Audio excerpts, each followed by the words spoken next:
यह कहानी है अजीत जी की। 2006 की बात है। तब मैं 10वीं क्लास में पढ़ता था। दिवाली की छुट्टियां चल रही थी और छुट्टियां मनाने के लिए मैं बड़े पापा के यहाँ घूमने जाने वाला था। बड़े पापा का गांव मेरे गांव से करीब 30 किलोमीटर की दूरी पर है और उस समय आने जाने के लिए अधिक वाहन व्यवहार की सुविधा न थी। स्टेट ट्रांसपोर्ट की सरकारी बस सुबह 6:45 बजे हमारे गांव से खुलती थी, जो बड़े पापा के गांव से करीब 2 किलोमीटर की दूरी पे एक चौराहे पे उतार देती थी। उस दिन 8:30 पौने 9 के बीच मैं उसी चौराहे पर उतरा और पैदल गांव की ओर आगे बढ़ने लगा। मेरी श्रद्धा ईश्वर में बहुत ज़्यादा है, इस कारण मैं ओम नमो नारायण का धुन गुनगुनाता रहता हूँ और कभी कभी भगवान जी से अकेले में बातें भी कर लिया करता हूँ। उस दिन भी कुछ ऐसा ही हुआ।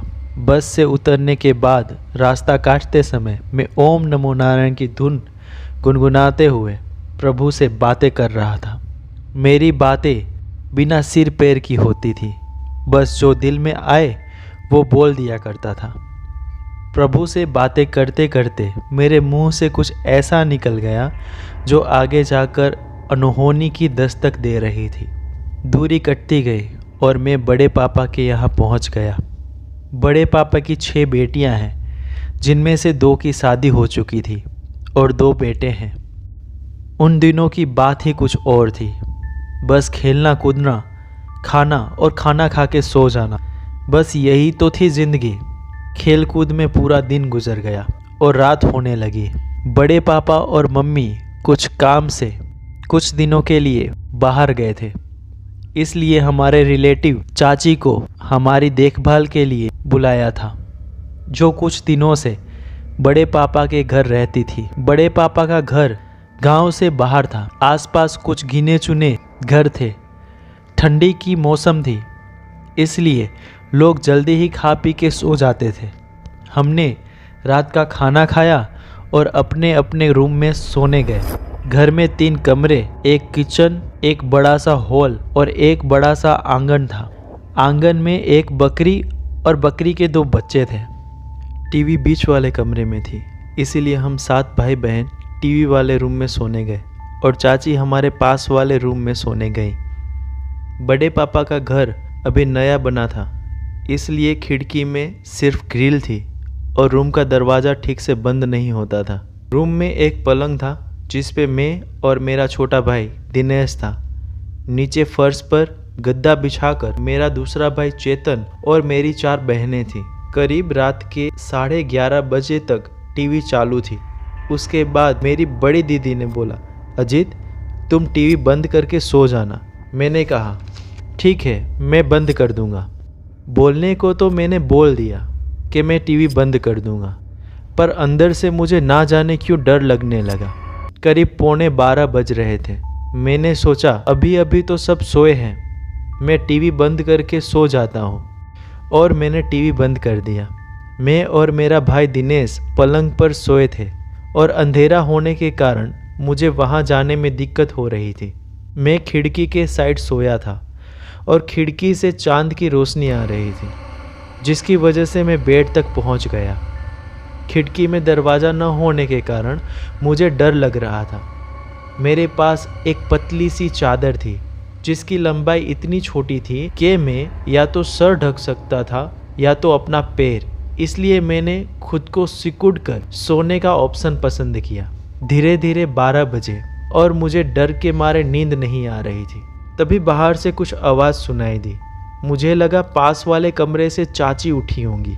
यह सोचकर मैं उठकर खिड़की से बाहर देखने लगा, पर वहाँ कोई न था। बस बकरी थी, जिनमें से बड़ी वाली बकरी जाने मुझे ही देख रही थी। उसकी आंखें चांद की रोशनी में चमक रही थी। उसे देख मेरी हवा टाइट हो गई। मैं जल्दी से सिकुड़ के सो गया। थोड़ी देर बाद फिर से बाहर से चलने की आवाज़ सुनाई थी। मुझे लगा अब तो पक्का चाची होंगी। मैंने फिर से चादर अपने मुंह से हटाया और खिड़की से बाहर देखने लगा, पर फिर से वहाँ कोई न था। फिर क्या, मैं फिर से अपने चादर में सिकुड़ गया। थोड़ी देर बाद मुझे ऐसा महसूस हुआ कि कोई मेरे पास खड़ा है। मैंने डरते डरते अपने मुंह से चादर हटाया। मेरी सांसें फूल गई। हाथ पैर सुन्न हो गए, मैं हिल भी न पा रहा था।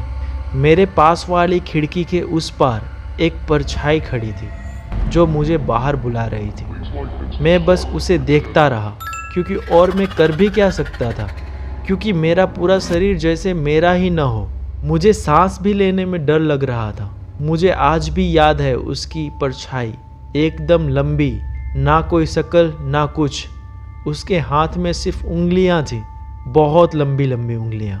उसका बायां हाथ एकदम मेरे खिड़की के पास था और वो मुझे बुला रही थी।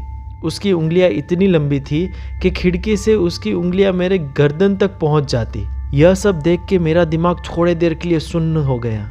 मेरा पूरा चेहरा खुला था।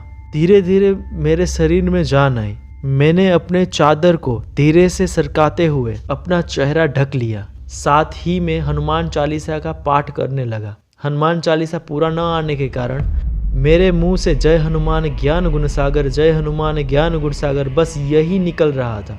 थोड़ी देर बाद मैंने धीरे से अपने एक आंख को चादर से बाहर निकाला और देखा तो वह वही थी और मुझे बुला रही थी, बिल्कुल वैसे ही जैसे पहले बुला रही थी। मानो कोई कपड़ा रस्सी पर लटका हो और वह हवा से फरक रहा हो। मेरे मुंह से अब भी हनुमान चालीसा की वह एक लाइन निकल रही थी, पर उस पे इसका कोई असर न हुआ। पर हनुमान चालीसा के कारण मेरा डर मुझसे दूर हो गया था। मुझ में सोचने समझने की चेतना जागृत हुई। तभी मुझे सुबह की भगवान से बात करने की वाक्या याद आई। सुबह भगवान जी से मैंने बातों ही बातों में बोला था कि प्रभु, मैं जानता हूँ कि भगवान ऐसे ही किसी को नहीं दिखाई देते, पर अगर आत्मा, भूत, प्रेत है तो आप भी हो, तो मुझे आप उसे दिखाओ, मैं आपको मान जाऊंगा। यह बात याद आते ही मैंने उस परछाई के सामने देखा और देखते ही देखते ओम नमो नारायण, ओम नमो नारायण और तीसरी बार ओम नमो नारायण बोलते ही वह जैसे कपड़ा हो धड़ाम करके जमीन पे गिर गई। मेरे शरीर में जैसे बिजली दौड़ गई। मेरा शरीर सुन्न पड़ गया। मैं थोड़ी देर तक उस खिड़की के सामने देखता रह गया। मैंने सोचा कि मुझे अपनी बड़ी दीदी को बोल देना चाहिए, पर मैंने आवाज़ न निकाली। मैं दिनेश के ऊपर से आगे गया और दीदी के चेहरे पे हाथ रखा तो दीदी आधी नींद में थी। उन्होंने कहा, बोल अजीत। मैंने कहा, दीदी यहाँ पे कुछ है। बस मेरे यह कहने की ही देर थी। मेरे सारे भाई बहन उठ गए। हर एक डर के मारे एक दूसरे के साथ सिकुड़ के बैठ गए। पास में ही मड़दपीर दादा का मंदिर था। पहले तो बड़ी दीदी को लगा कि कोई चोर होगा, पर मेरे बताने पर उसने बोला सब लोग मड़दपीर दादा का नाम लो। पर मुझे तो बाहर निकलने की और मुझे कोई भ्रम तो नहीं हुआ, उसे दूर करने की जिज्ञासा थी। तभी मेरे छोटे भाई दिनेश को एक नंबर लग गई।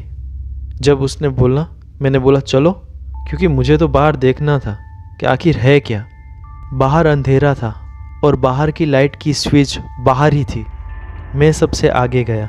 मुझे अब डर नहीं लग रहा था, क्योंकि मेरे प्रभु मेरे साथ थे। मैंने लाइट ऑन किया और उस जगह पर देखा तो वहाँ पर कोई न था, ना कोई कपड़ा, ना कपड़ा सुखाने वाला कोई रस्सी, कुछ भी नहीं। कई बार प्रभु अपना परिचय अलग अलग तरीकों से देते हैं, परंतु हम इंसान उन्हें समझ ही नहीं पाते। ईश्वर में विश्वास रखने से हर एक समस्या का समाधान मिल जाता है, यह बात तय है।